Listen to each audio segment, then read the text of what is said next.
Hello and welcome to Check Your Understanding Week 3, the adjusting process.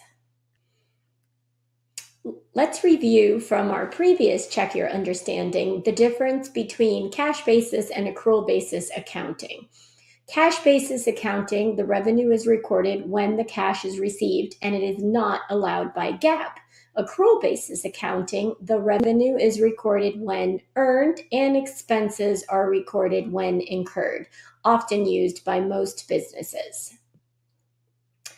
Adjusting entries are divided into two basic categories, but there are more than these four types of entries, so please keep that in mind. We have deferrals, such as deferred expenses and deferred revenues, and we have accruals, such as accrued expenses and accrued revenues. Each one is unique. Deferred expenses are advanced payments of future expenses. So they're treated as assets and then they're recognized as an expense by preparing an adjusting journal entry when the prepayment is used. Examples are prepaid rent, office supplies is an example, and so is depreciation. Depreciation on plant assets or long-lived tangible assets that are used in the operation show how that asset has declined in value and declined in usefulness as the assets are used. So depreciation is similar to deferred expenses, and it's paid when acquired and you use it over time, and that usage is known as depreciation expense. So to summarize, depreciation is the allocation of a plant asset's cost over its useful life. All plant assets are depreciated with the exception of land. Land is not depreciated.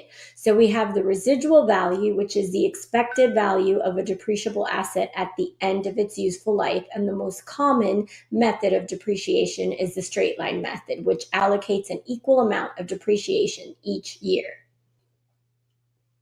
Deferred revenue occurs when a company receives cash before it does the work or delivers the product. Deferred revenue is a liability because the business owes the customer that product or service.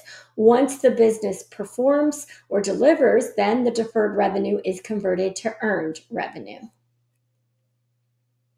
Accrued expenses are expenses a business has incurred but not yet paid. Some common examples of accrued expenses include salaries, interest, and utilities. Accrued revenue arises when a company performs a service but has not collected the cash. So the company delivers a product but has not yet collected the cash. So to record this accrued revenue, we would debit accounts receivable and then credit service or sales revenue. So at the end of a fiscal period, we have an adjusted trial balance is prepared, which shows us a summary of all the accounts with the adjusted balance to ensure that our debits equal our credits. The adjusted trial balance is used not only to confirm debits equal credits after the adjusting entries, which are typically done at the end of the period, but it also ensures that the balance sheet items are properly valued. And from the adjusted trial balance, we prepare the financial statements. So if we fail to record those adjusting entries at the end of the accounting period, that would result in our incorrect financial statements. So to summarize the impact of the adjusting entries on the financial statements, you see our type of adjusting entries, deferred expenses and revenues, accrued expenses and revenues, a brief description, the adjusting entry. Note that no entry is going to hit cash. It's either affecting a balance sheet account and an income statement account. And then you see the impact on the financial statements. Thank you for watching. Please access my webpage at www.drbpaz.com for other course resources under Courses, Principles of Financial Accounting.